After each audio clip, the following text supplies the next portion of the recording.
বোন, টিভিটা কিনলাম, কেমন হয়েছে? ভালো হয়েছে গো।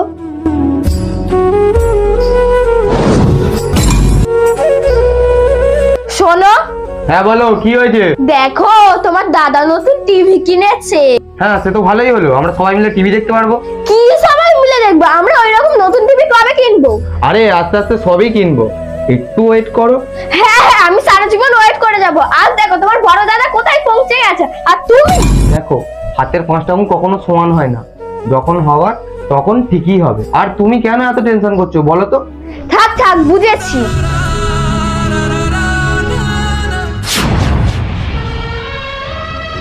তোমরা কি কোথাও বের হচ্ছ? হ্যাঁ, আমরা একটু বাইরে বার হচ্ছিলাম, একটু টিকিট কাটার জন্য। টিকিট? কেন, তোমরা কি কোথাও যাচ্ছ? আসলে ও আমাকে প্রমিস করেছিল যে এবারে আমার জন্মদিনটা ও দীঘায় গিয়ে সেলিব্রেট করবে বলছে, তাই আমরা দুজনে মিলে টিকিট কাটতে যাচ্ছিলাম। আরে বাহ, এ তো দারুণ খবর। খুব ভালো, খুব ভালো।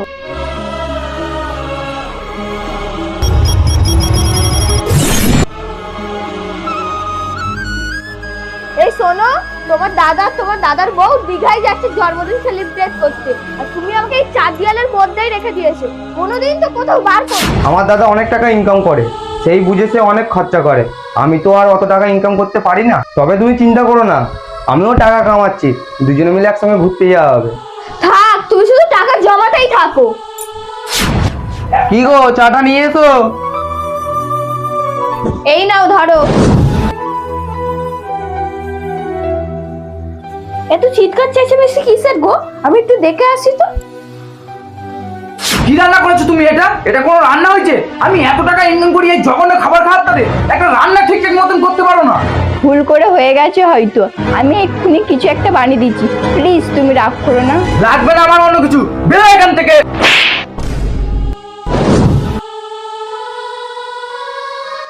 আরে কি হলো শ্রাবন্তী? বর্দি খাবারে একটু বেশি নুন দিয়েছিল বলে সুদীপদা ওকে কত কথা বললো, মনে হচ্ছে গায়ে হাতও তুলেছে। এইটুকুনির জন্য সুদীপ কিভাবে গায়ে হাত তুলতে পারে? আচ্ছা ঠিক আছে, কাল সকালে আমি ওর সঙ্গে কথা বলছি। আমার চাটা খাওয়া হয়ে গেছে, তুমি গিয়ে খেয়ে নিও। আর সত্যি চাটা খুব সুন্দর হয়েছে।